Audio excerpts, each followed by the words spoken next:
It's streaming live right now. What are you holding?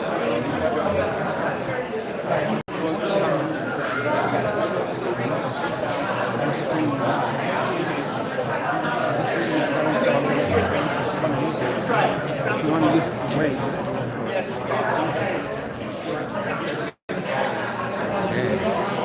Thank you very much. We are live streaming on Hippie Nerd YouTube. If you want to check it out over there.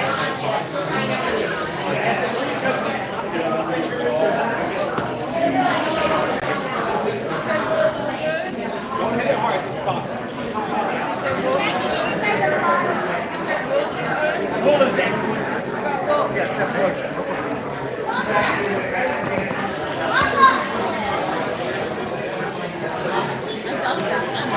Right? Raw silk is good. Sheer silk is good. No, that's not good. The regular bubble stuff. This is the stuff you buy in the store. Once it breaks on your sleeve, it wets that spot down there. The other spot is good.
I've tried. That's my goal. One day, that's when I pop.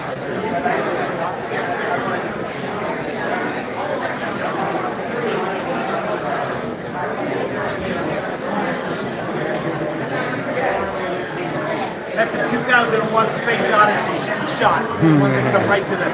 We'll do another one like that.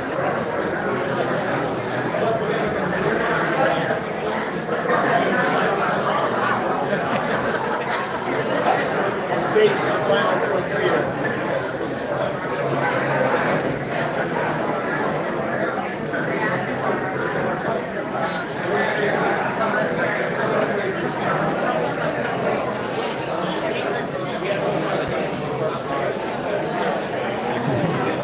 Testing 1, 2, testing me, testing you.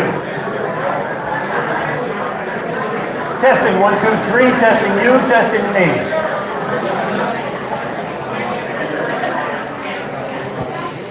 "'Twas brilliant in the slimy toad, the gyre and glimmer in the wave. Old Lindsay with the boragos and the mole rats outgrave. Beware the jabberwock, my son, the jaws that bite, the claws that test. Beware the jumper and shun the fruious bandersnatch. He took his vorpal sword in hand, long time the maxim foe he sought. So rested he neath the tum-tum tree, and stood a while in thought.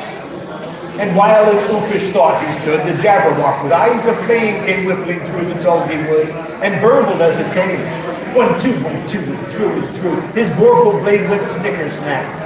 He left it dead with its head, he went galumphing back. And hast thou slain the Jabberwock? Come to my arms, my Venus boy. O fragorous day, Kaloon Kalay, he chortled on his joy. 'Twas really, in the sliding toes, the jagger gimbling the wave, all limbsy were the boragos, and the moan rats outweighed. Thank you. It was terrible. I'm just intentionally making a little bit of noise over on the stage area where the lighting happens. And gradually that consciousness seeps into the larger group. The people who start, oh, have they started? What's going on? Is he starting? He's the bubble. It's not the same. And so that will start filtering this away. And then at some point, we'll take your attention. Truth is, I don't really have an hour's worth of material. I got an hour's worth of time to cover. So I might as well like piddle around like this with you guys for fun until the thing sort of kind of gathers this sort of way. And here's my question. We don't have any other little kids, right? There's only her? I didn't know. I kept asking people. So Spring Fling, do they, I know it's a dance band, but do they also? I guess not. It's hi. What's your name? Naomi? Nice to meet you, Naomi. I'm Tom Noddy. I'm the bubble guy. It's an easy job, but somebody's got to do it. You know? I tried other work.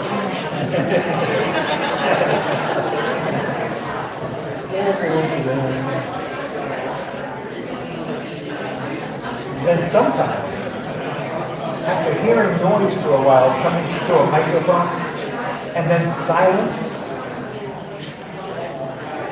they start to get a little bit suspicious that something might be going on over there, and they start looking that way. And then he starts talking again, and it sounds like the thing might be happening, and they start filtering closer. But they notice that you've already grabbed all the only seats that are available, so I don't know how close they're going to get. But y'all are smart. That's it. If I was going to see Bubbles show, I would get as close as you possibly can. I see there are some 4 seats over here, some seats over there that people might want. Because so Bubbles, typically they're thinner than wavelengths of light. They're almost not here on the physical plane with us. They're thinner than wavelengths of light. That's why they have colors. So-called, they're naturally identified with fairies.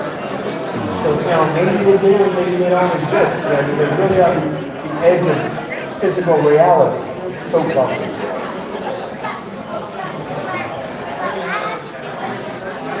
I'm sorry, Naomi, say it again. Why did I put what in bubbles? Yeah, if you put food coloring into bubbles, you can't really see those colors on the bubbles because they're so thin. They're thinner than wavelengths of light. You can't really see the colors. But if you do, and some teachers do this, they put food coloring in bubbles, and then they let the bubbles pop on like a piece of paper, and then not only do they get color, but they get color in the form of a broken bubble. It's kind of round and ping, and they make bubble art for the students. So sometimes when you look at it on the bubble, you put red in this one and green in that one. You don't see red or green. They're too thin.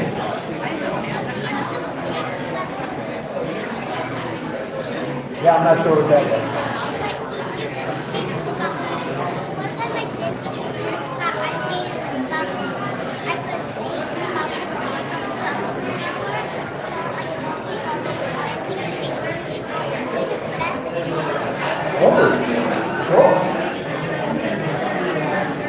I think I should be more direct about the fact that this is going to start soon. Hi everybody, so welcome to the Spring Fling 2025. Yeah, oh boy. So let me see, we're going to do a few different things. We're going to have some announcements, some thank yous. We're going to, later on, we're going to show a bit of a video clip from OPB. We're going to Of course, there were raffle later. You guys probably know more about that than I do. Raffling. You saw the baskets full of stuff, and of course, we're going to have some music happening after that. But between here and there's going to be bubble magic on this stage. Hello, everybody. Hey, even from the back, people are now focusing toward the stage where the bubble magic will commence momentarily.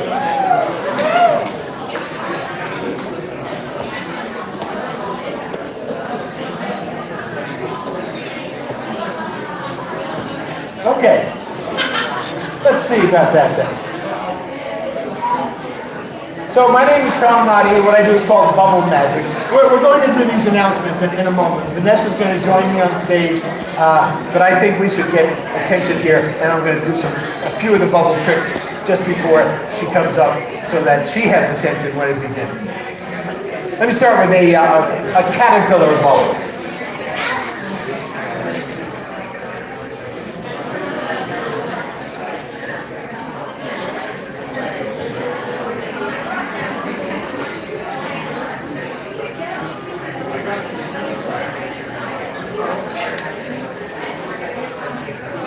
Yeah, that's a caterpillar. Some people think it's a worm. I don't understand those people. I think they don't see the antenna. See his eyes? You see his eyes? It's one of those blue-eyed caterpillars. These guys can dance. Y'all seen break dance? See, it's a caterpillar doing the worm. That might be where the confusion comes from. Did you ever wonder why they call it break dance? That's why they call it breakdance. Caterpillar is a good one to start with because everybody can see it. And some of the bubbles I do are hard to see when you're far away. So I brought this with me to make the bubbles easier to see. I'll show you.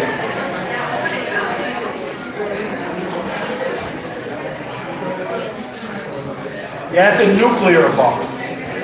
Don't worry, it's perfectly safe. No accidents are possible with nuclear. We can just play with this stuff. You put one over here, you put one over there. There's no danger. Boing, boing. Oh, that's okay. It's human error.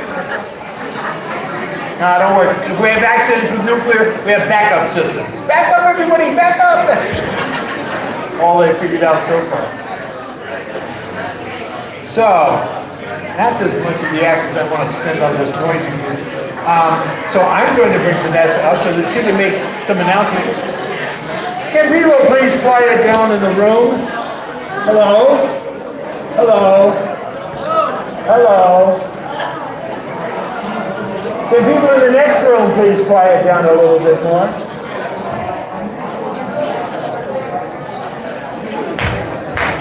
Hello?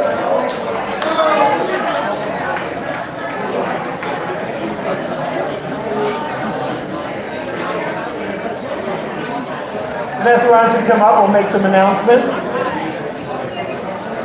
You have a microphone over there.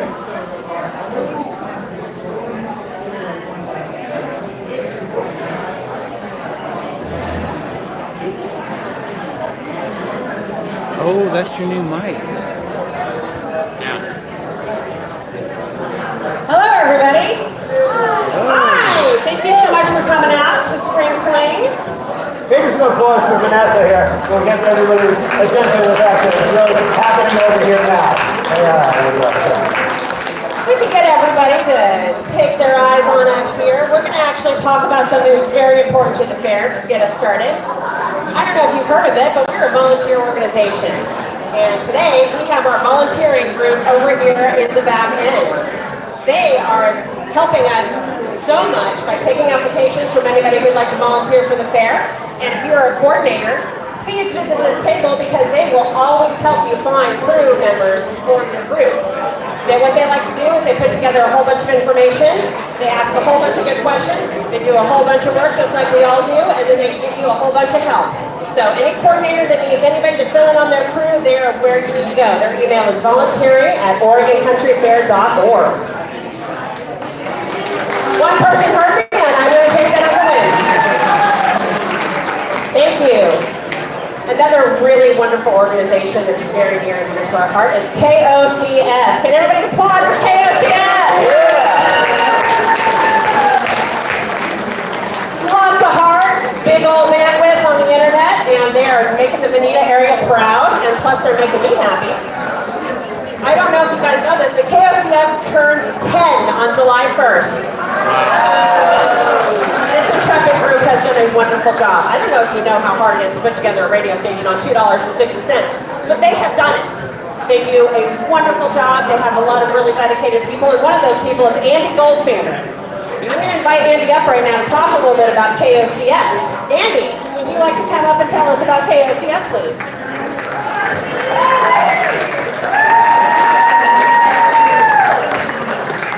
Greetings, everybody! Happy Fair!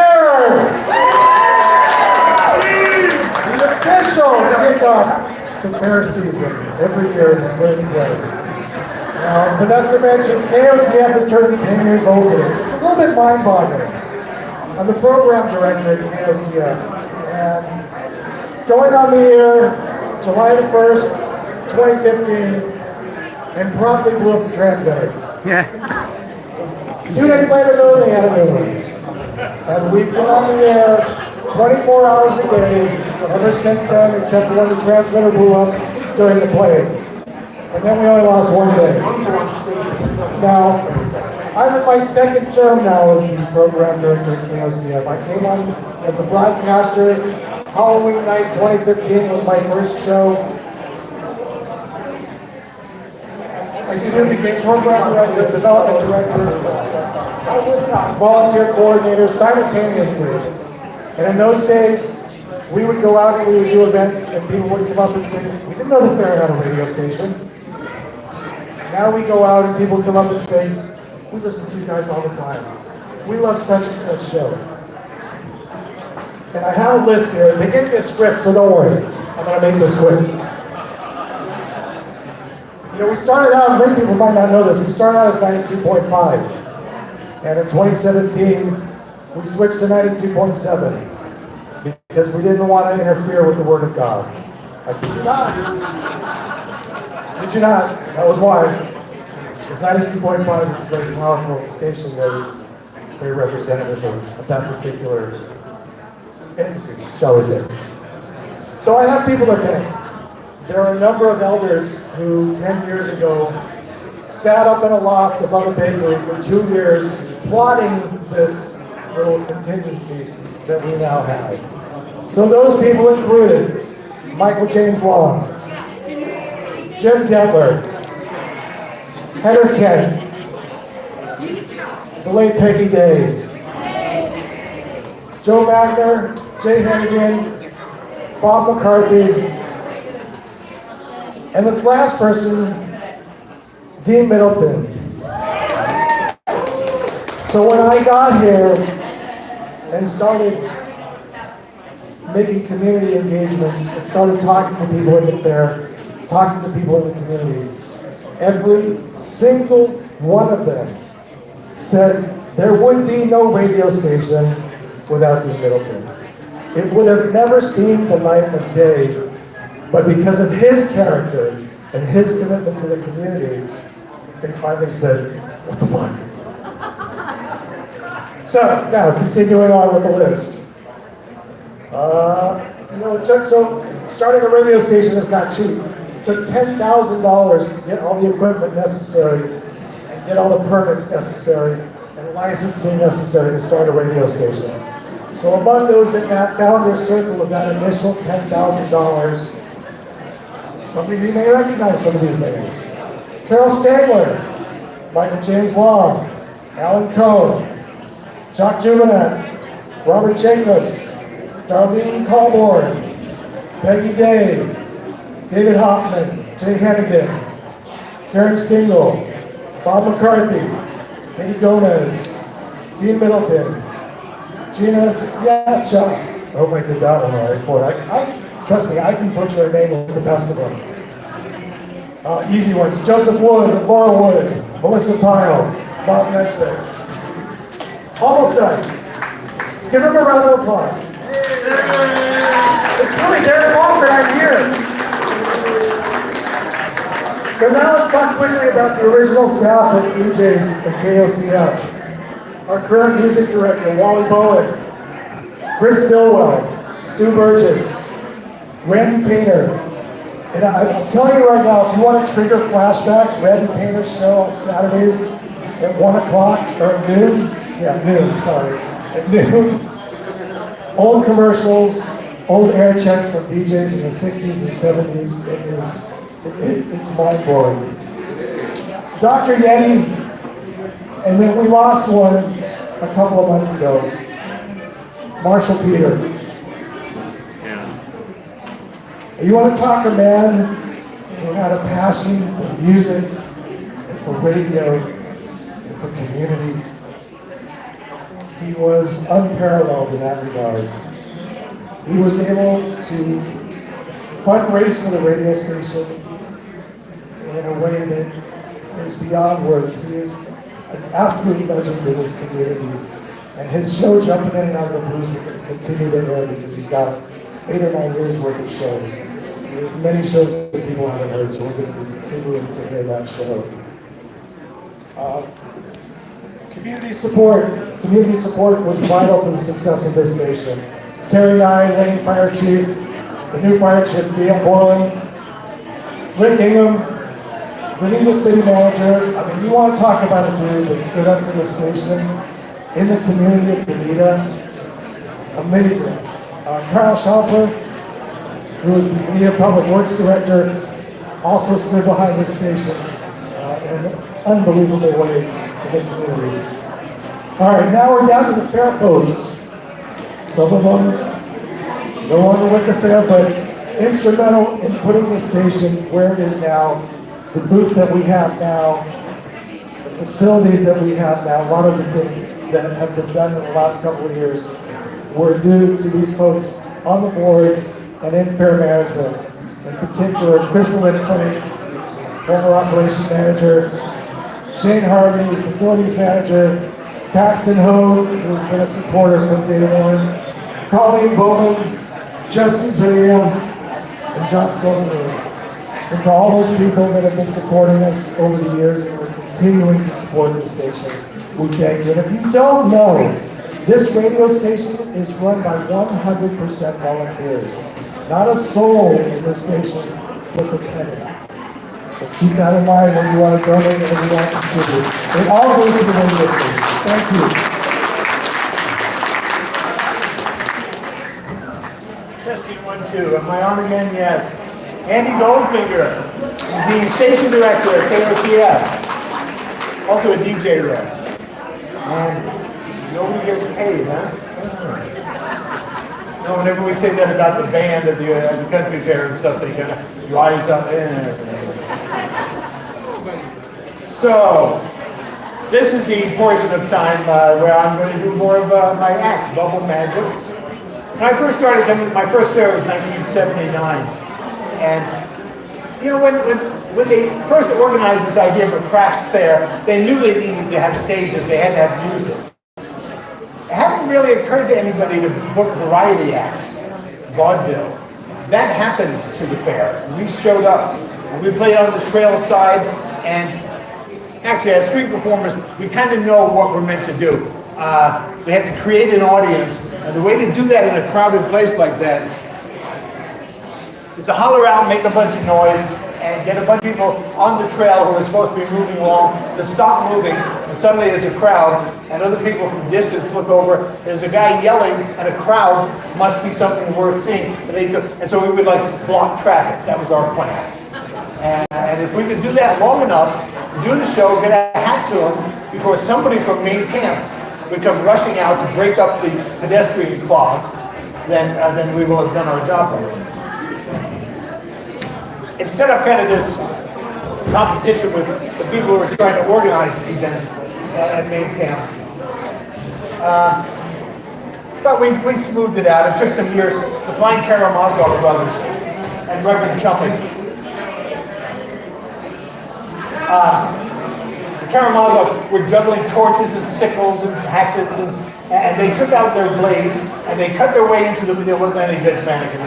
They cut their way into the brush and they created a stage area and then instead did their shows off the trail, which some people objected to at first until they caught on that, oh wait, they're not blocking the traffic. Maybe it's not a bad, but we had a little trouble getting people to come into this off of the 8th place, and so they formed up a parade and played their musical instruments and put on band jackets from like any old high school jacket. It didn't matter. They didn't match them, and then paraded around, encouraged, follow the parade, back to the big show. That's why we have parades at the fair. That's why we have vaudeville stages at the fair. The street performers became the vaudevillians at the fair, and then the fair started to cooperate and help us build stages. Actually, yeah. Actually, years later, Arna was trying to get Chumleyland, there's this crowd of rebels, to move to what was being called then the New Loop, the left bank. They would build us a stage if we would just move that. The problem was they had the river was doing erosion down below, and they wanted a bunch of booths to move on to the New Loop, and they were going, I'm not going out there. People aren't going to leave the 8. It's going to be a ghost town on the other side of the bridge. We're not going over there. But if they could just move the Karamazov and the parade onto the New Loop, then Dana's agreed to move there. And they, I know Dana's in there, and then they made that work. But to get us to do it, Jack at some point, Jack and the construction crew, raided our show. We were in the middle of the show, and they carried Jack. Jack was in like a loincloth. And they carried him on a litter through our audience, took him on the stage so he could stand up and make this proclamation declaring to us that they want to build us a stage. They wanted us to move. The thing was, we had some spies, and somebody told me this was coming. They're going to raid our show. And Paul, Dmitry Karamazov, told me, I got a perfect thing for this. In the bus, he had a full body-sized pie. And we just needed to cover it in cream, which was really shaving cream. But it was full, really, it was that tall. And foam rubber. And they covered it in cream. So we allowed, and we waited until Jack and the crew had taken over the stage, and he's reading this thing, this declaration. Oh, wait. We got the pie. Wait a second. And therefore, we declare, we ask, he had some spiel. And then we carried this pie out, and boom. Jack saw it coming and just stood, took a full body pie on the stage. And behind that, we agreed to move to the movie. Yeah, so I'm going to try and do that, talk a couple of times here about kind of the history, at least of the vaudeville part of the fair, which is the part that I know something about. But let me also do some bubble magic. So, I mean, some of you know who I am. Some of you have seen my act at the fair, at the Rabbit Hole, or at the Midnight Show, or maybe you saw me on the Tonight Show with Johnny Carson, or maybe you saw some of the other stuff. People actually, all of my friends at the fair, the first time they saw it, Out of the Wind, was on the Tonight Show. They really, I've been coming to Eugene for a bunch of years, but they never, wind and dust, it's like the worst thing possible for bubble magic, and we have some at the fair. So then they built me, actually initially I had a yurt, and then a dome, and then eventually they built the Rabbit Hole. It's the only indoor venue there that gets me out of the wind. But here is even better. So, let's see. Actually, this one, I'll show you the Mount St. Helens ball. I actually watched Mount St. Helens erupted. I was hitchhiking. I was leaving Eugene, heading up to Seattle and bless Oregon. With Santa on the interstate highway, my thumb out. But some guy picked me up and he said on the radio, they said Mount St. Helens was going off again. It had gone off once or maybe twice before. And he was, I don't know, he was freaking out, this guy. And especially when we got up around Portland, we could actually see the mountain in the distance erupting. It was this 13,000 foot tall column of cauliflower-like smoke. And I'm going, and then this guy gave me a ride. But when he saw it, he freaked out. He said, yeah, you better get out. Get out, what do you mean? How does that help you? All the trees around me had an ash mark up at this height. Because it had flooded through the highway right where I'm standing the first time. And he said, and I'm like, yeah. And I'm looking at this guy, so I'm going under there when it falls. You know? But eventually some guy did pick me up. I'll show you the Mount St. Helens guy.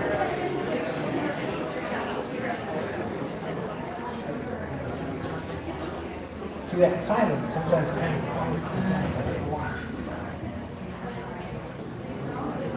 Okay, Mount St. Helens. It started with an earthquake.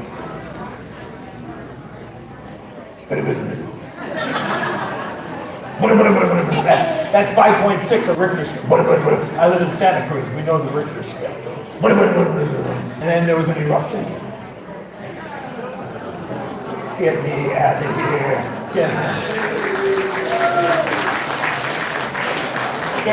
I'll show you the inside-out bubble. Now, the inside-out bubble is a cheap trick. Remember I warned you. But it is an inside-out bubble. You start with an ordinary bubble like that, right? Then if you take this one back to here like this, and you turn this around, it's an inside, it's a cheap, all right. I only have a couple of cheap tricks, so let's get them out of the way. Here's another one, nose bubble. Yay!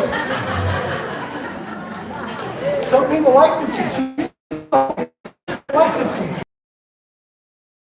Human sense. Oh, two more. Actually, maybe this one isn't cheap. I'll say the love bubble. Now, love is one of the most difficult tricks. It's especially difficult if you're looking for real love.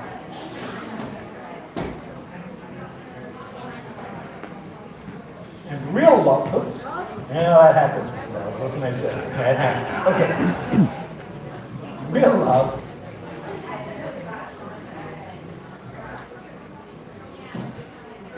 Real love is when two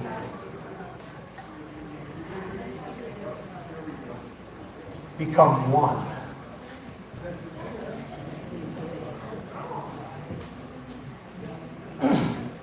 No, that's okay. Okay, well, to get love, you have to overcome surface tension. Scientists told me that's true. Real love is oneness.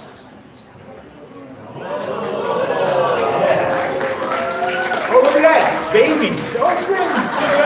Yeah. I should mention, what you're seeing here today is a result of over 50 years of playing with bubbles almost every day. Scary, isn't it? That's right. Y'all been doing other things all this time? I've been busy.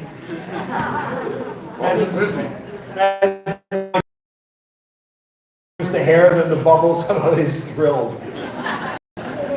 This is Galactica. It's like stars and planets spinning in space. The final frontier.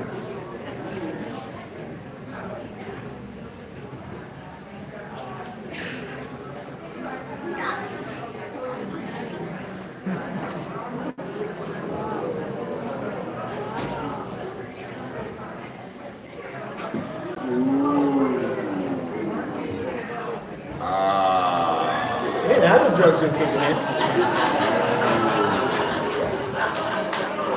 Yeah! Go, Daddy! Oh! Hey!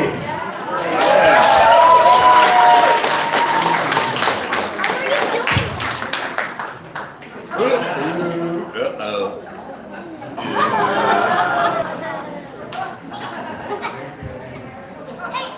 I'm not recommending that one. It tastes terrible the first couple of years. It's an acquired taste. Can you do that with Pop Rocks? Yeah, just a second. What? How are you making one big bubble with some tiny bubbles circling around it? The bubbles inside the bubble, you mean? Yeah. Why don't you come up here, Finn? Come up here. Somebody help me find the steps. Come on up here and I'll show you how to put a bubble inside of a bubble. If you could do that with Pop Rocks, you know, your tongue would be making sounds while the bubbles were doing that, you know? Okay, so there's another act. Somebody's got talent. One of those shows. Okay, come over here. Tell everybody what your name is. Naomi. This is Naomi. Naomi's gonna learn how to put a bubble inside a bubble. Okay, here's what I do. You know how if you blow on, if you dip the wand into the juice. This is the official term. That's the wand. That's the juice. I'm the bubble guy. Make up all the rules here. You dip it, and then there's a film. If you blow on a film, you can make a bubble. You knew that already. When you have a bubble, what you have is a film, and we just said if you blow on a film, you can make a bubble. So if I blow on that, is a bubble inside. Okay, it's a little bit tricky blowing. It's better with a big one. So I'll blow a big bubble. Wait till I get it really close to you. I'll say wait, wait, wait, wait. And when I get really close, then I'll say now. And you go. You can't go. That blows the bubble away. Just a little. Like this? Yes, like that, without your hand up there. We don't want them to. Yeah. Right. So wait till I get it close. And what do I say now? Okay. Here it comes. Here it comes. Oh. I know. That Kids was love it. that part. Bubbles breaking. A test bubble. I blew bubbles in Czechoslovakia. They didn't have bubbles. It wasn't a toy. I gathered a crowd on the street corner in 1973, just putting bubbles in there. They'd never seen that before. Gathered a crowd. But the kids knew what to do. Break on! Dun, dun, dun, dun. Not need to be taught that. I'll blow a big one. I'll bring it really close to you. When I say now, make a little whistle. You don't have to whistle. One of those little round mouths. Yeah, and then show me again. Yes, a little bit stronger than that. Yes, like that. But stop it quick, just the way you did it, just the way you did it. You do really good at this. Here it comes. Wait. Wait. Okay, now. Yeah. Wait till I get it close again. Wait. Okay, one quick one. One little sharp. Yeah, a little sharper. One quick one. Yes! The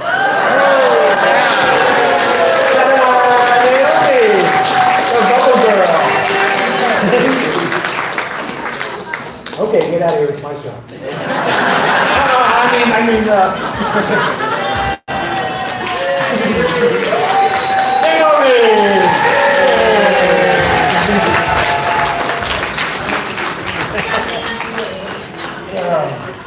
So sure, I was performing at the country fair for a number of years before I then. So I was a street performer. I was in Santa Cruz. I had to hitchhike up and down to the coast, trying to talk to people into letting me get on, get up in their club, do my show, and pass the hat. And everybody said no. What is it? But first it was no. No. What is it? I got up to Eugene, Oregon, and somebody told me I went to Mama's Home Fried Truck Stop. Yeah. I did shows, passed the hat, that was good. And then I came, Tom Rush was playing at a place called the Wow Hall. And I came to the Wow Hall, and I talked to somebody in the office. I do this act with soap bubbles, and I was thinking, and he said, yes, what is it? Oh my God, yes, what is it? And then they let me get up, and it was the first time ever. I'm a street performer. I was never a great street performer. The act was good, but I couldn't gather a crowd. I was too shy about passers-by. But I stepped out on a stage, and y'all, I was going to say to you, were sitting in chairs facing the stage at the Wow Hall, and you were already there. I was in the light, you were in the dark. I had a mic, you didn't. That attention was all. I started doing bubble magic and puppet shows and stuff, and it was the first time ever. And I just love this town. I love this hall. I love the Oregon Country Fair, and I continue coming back. And I love Naomi. Yeah. So let me show you this one. A friend of mine was studying physics at a university in California, in Santa Cruz. I told him I could do a bubble cube. And he said, no, Tom, you don't understand physics. He said, bubbles are minimal surface structures. They always pull in the smallest, tightest, most economical form possible, which is a sphere. That's why all the planets are spheres. All the stars are spheres. It's the most economic shape in nature. One force, gravity in the case of the planets and the sun, surface tension in the case of pulling everything toward the center, making the outside a minimal shape as a sphere, the most economic shape in nature. He said, therefore, a bubble cube would be impossible. He was studying physics, but he had an incomplete understanding of that science, which many of us have. Physics major told me a bubble cube would be impossible. Here we go. Here comes impossible. Uh-oh. Very complex. Impossible here.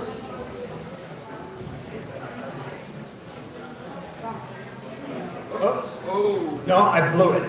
That's a little bubble ball right there. I do a lot of shows overseas. That joke doesn't translate either. That's the Panafusco side. Okay, bubble cube.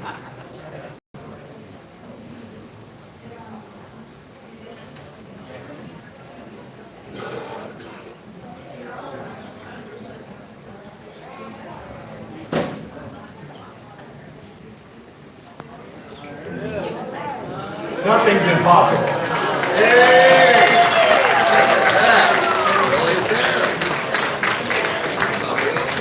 Don't listen to the physics majors until you've also checked with the vaudevillians, okay?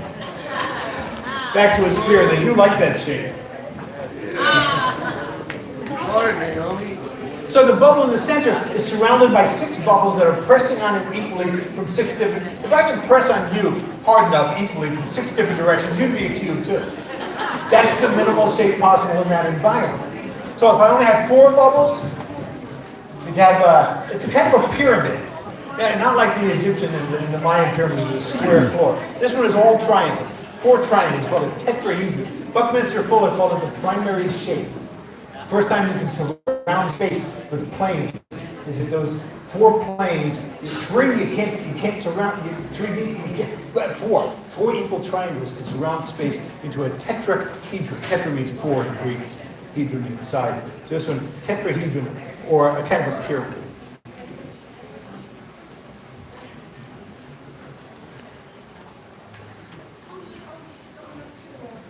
So 4 bubbles, and then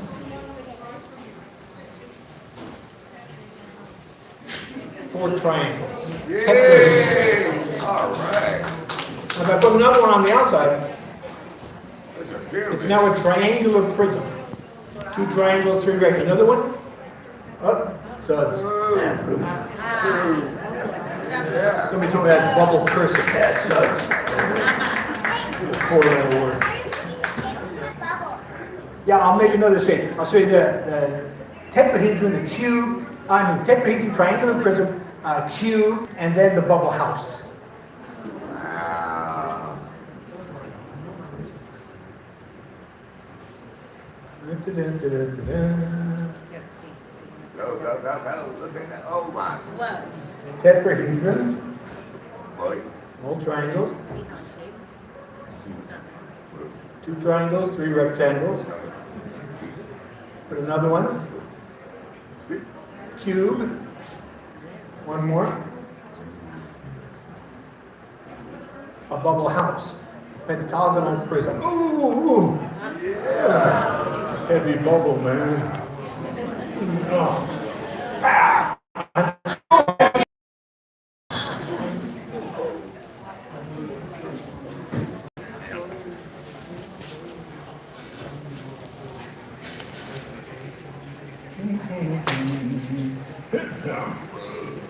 Tom needs a band. See? There it is. Bubble house. He shaped it.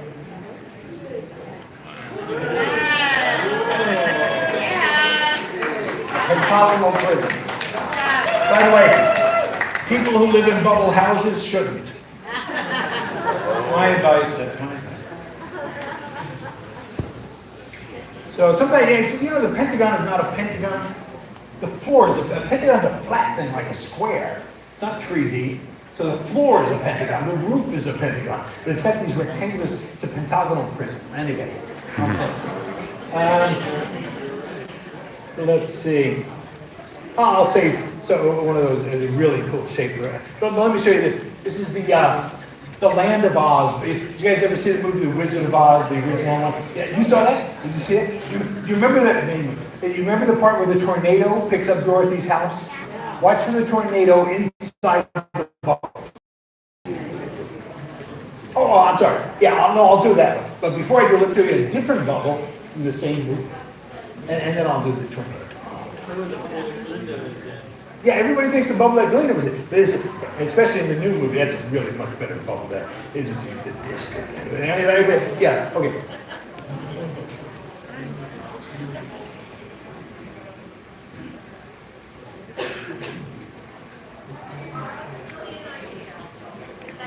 Okay.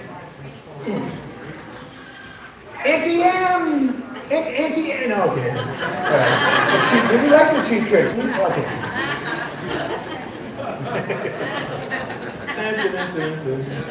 Let's see. So, okay, so the land of Oz, before me, I did, well, I'll show you first. Okay.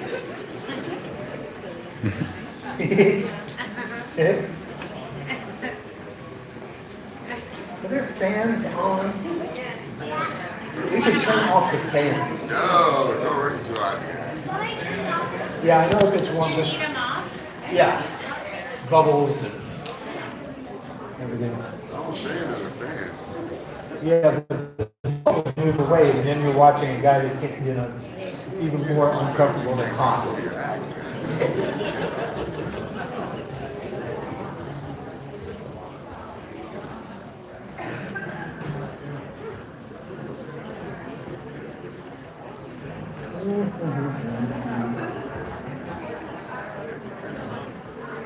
Oh no, oh no! It's okay, get some time to get the fans off. There were none. It's okay, we have more patience than Joe. Bless your heart.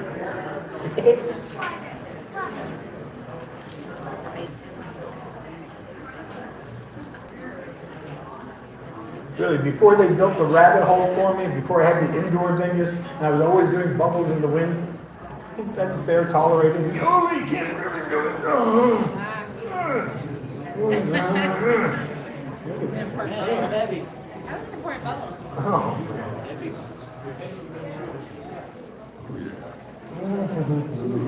Don't. Yeah. Oh, yeah. So, okay, every bubble I've ever blown is popped. They're all done. 50 years. I love that about it.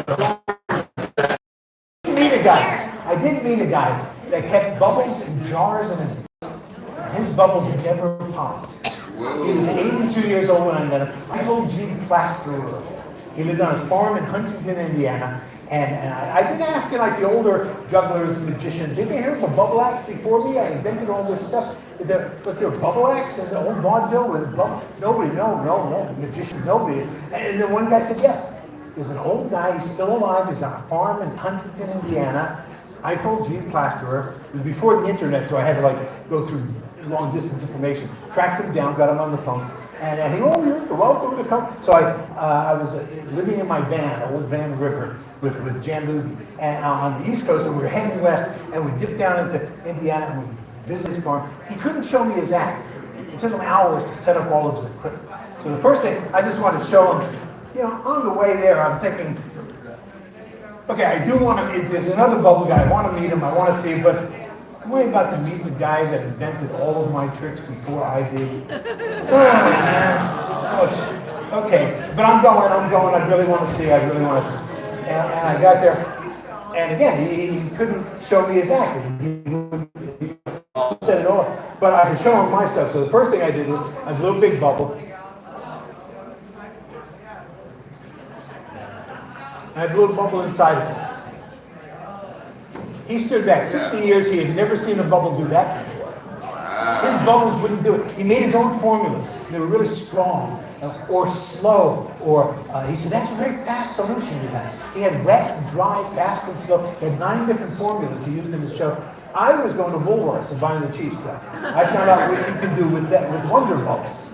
Change your name to Mr. Bubbles at some point. But so he's using the cheap stuff. And he'd never seen that. And it turns out he could do, I couldn't do what he was doing, he couldn't do what I was doing. We loved each other. Oh man, that was so nice. Eiffel G. Plasterer. I did, but he showed me, he took me down to his basement. He had bubbles in jars. He said, this bubble over here, and you know, 80, and he said, that bubble, it's 100 days old. 100 days old. He had little notes on it, 100 days. He said, they're kind of boring the first 100 days because they don't have any colors. His formula was so thick that it didn't show these wave interference stuff. The colors you see on bubbles are indications of the thickness of the film. If you see magenta, that's 211 nanometers thick. That's what magenta means. When you see reds and blues and greens and all those colors, after a while, all the thicker colors run to the bottom bands. It gets thinner and thinner to go up. But his was so thick that we just had silver. And he said, hey, boring the first 100. He said, this bubble over here, they went over to another jar, he had like a wide mouth lid, and he glued this little pedestal like a golf tee or something. And he weighed that, he put a bubble on, and he put the lid on. And he said, that bubble's 220 days old. And it was then that I realized, when I looked around the basement, and like, there were dozens of these single bubbles in these jars that moved. And these tiny, and they never pop. There are only a few things that break bubbles. First is kids. It's really in there. I think they have an inalienable right to break bubbles. I think if you want them not to, you got to cut a deal. But okay, but dust in the air, other dry things, pollen, they can break bubbles. If they touch, dry things. The next thing, if they survive all of that, is evaporation. They're thinner than wavelengths of light. A little bit of evaporation in that, any part of you get those giant bubbles, one little part of that evaporates out and becomes thin. The whole bubble pops. So evaporation, if it survives that, the next thing is the liquid is running down from the top to the bottom, becoming thicker at the bottom. He made formulas that was drained more slowly. He kept them in the jars in the basement. Everything was damp, and they never popped. His bubble shrunk, though. They shrunk down. Balloons, you go to a fair, you get a balloon, you come home, you're all happy. It's tied to your bedpost if it has helium, and it's up there. And you come up in the morning, and it's this sad little saggy balloon. And it's all wrinkly, and bubbles don't get wrinkled. When they lose air, they get even tighter, more perfectly. They have higher pressure in small bubbles than big ones. But nonetheless, they do that. The air is seeping out molecule by molecule through the surface. And eventually, his bubbles had shrunk down to 200. His oldest bubble was 340 days old. And it shrunk all the way back down to that little pool of liquid he was sitting on. And he told me he could use that pool of liquid to blow a bubble again. Or one time he took a microscope and he saw the bubble still shrinking down. Wow. A wizard, he was a wizard. So, that was every bubble. Okay. Let's see. I didn't do the tornado yet. Okay, we're building up to the tornado. Don't laugh. I can't do this if I laugh.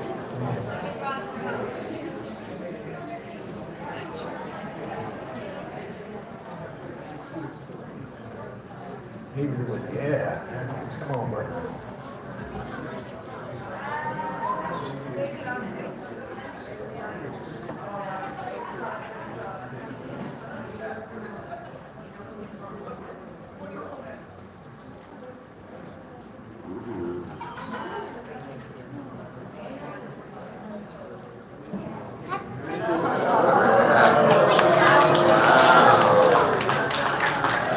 I don't think we're in Kansas anymore. Somebody once got some kind of grant, and they booked me to perform in every science center in Oklahoma and every science center in Arkansas. That's Tornado Alley. They got a lot of tornadoes there. And I did this trick for those people there, and I'm pretty proud of this. They liked my tornado even more than the regular ones. Right.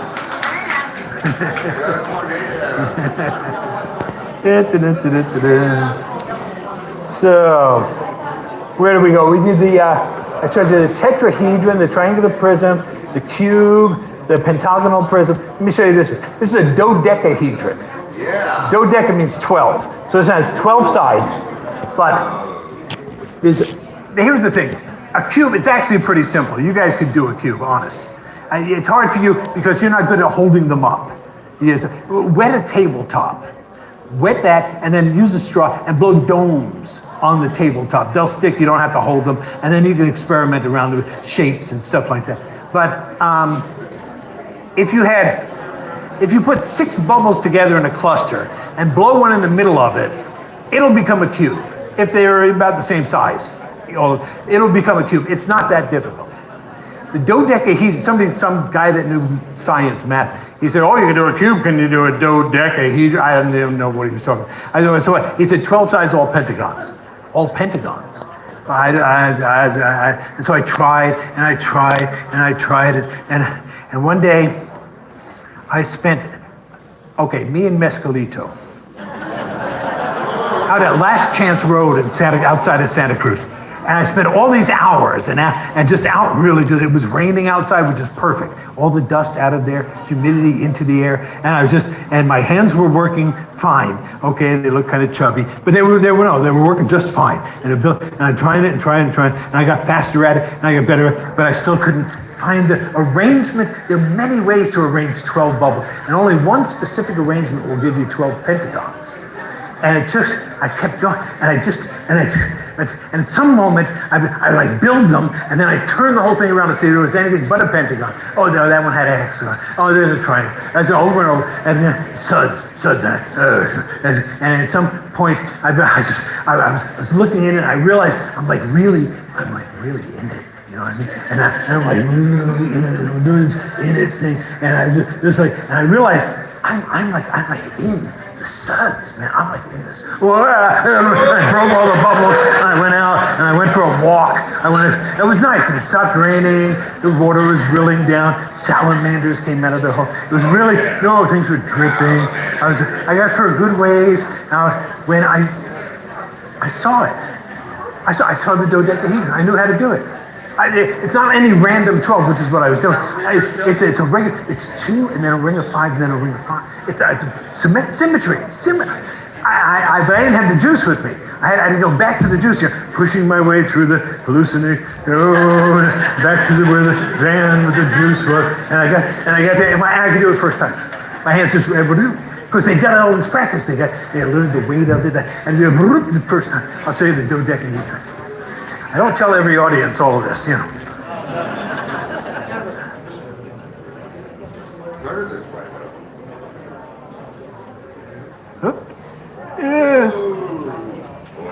Bye.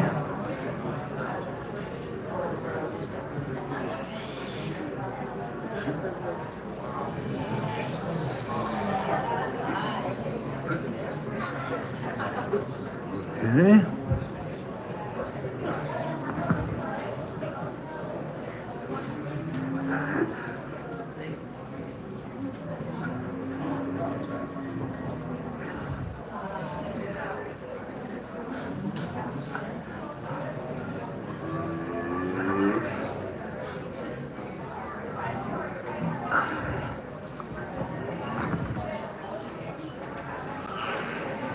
All pentagons. The bubble jewel.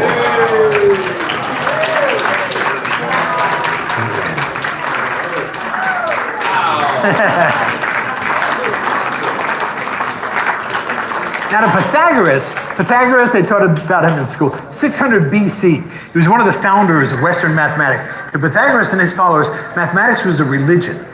They believed that they were discovering the language of the gods, mathematics.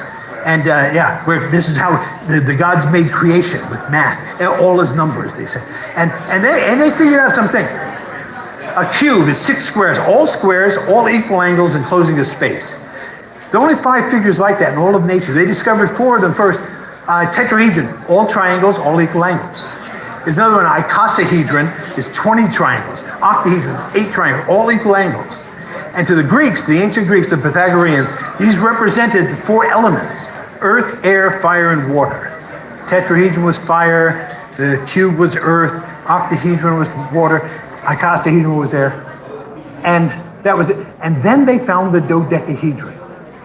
But there are only 4 elements. What is the 5th element? The quintessence. There was the divine. They called it the ether. It came from a place above the earthly realm. It was a sin within the religion of the Pythagoreans to show a dodecahedron to someone who was not initiated into their cult. So I've showed it to you. Don't tell the Pythagoreans, okay? Dodecahedron. I call it the bubble jewel. So,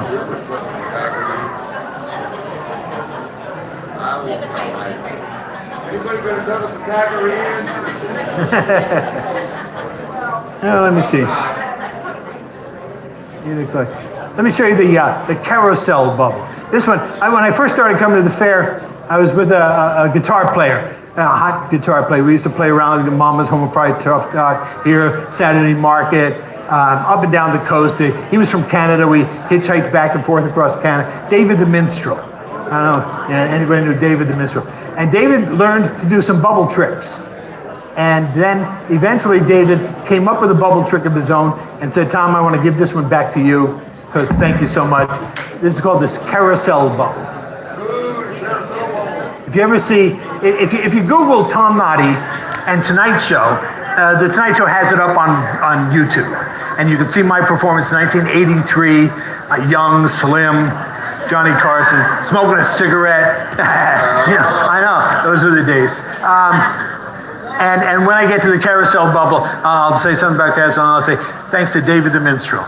But here's David's carousel bubble.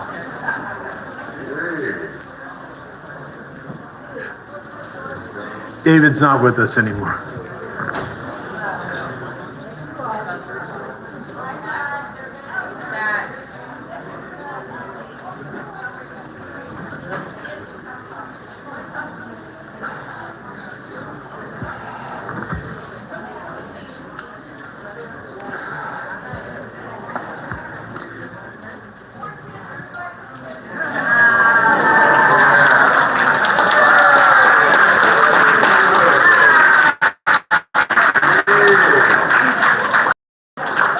That's a kid on the carousel. A friend. Oh, little brother's there too. Let's see if we can make the kids sick. You can go either way.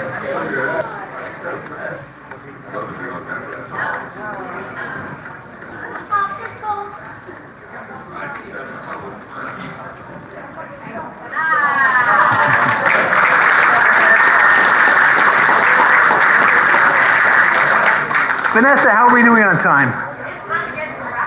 It's time to get to the raffle. Okay, I think we end with the carousel. Thanks a lot. Bubble magic, no illusions, it's real magic.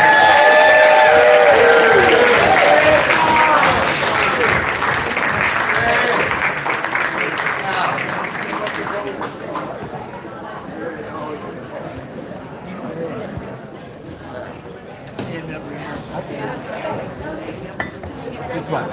Okay. Vanessa has supplied me with the information. This is for the Oregon Public Broadcasting. OPB is excited to announce their hour-long Oregon Art Beat special about the Oregon Country Fair.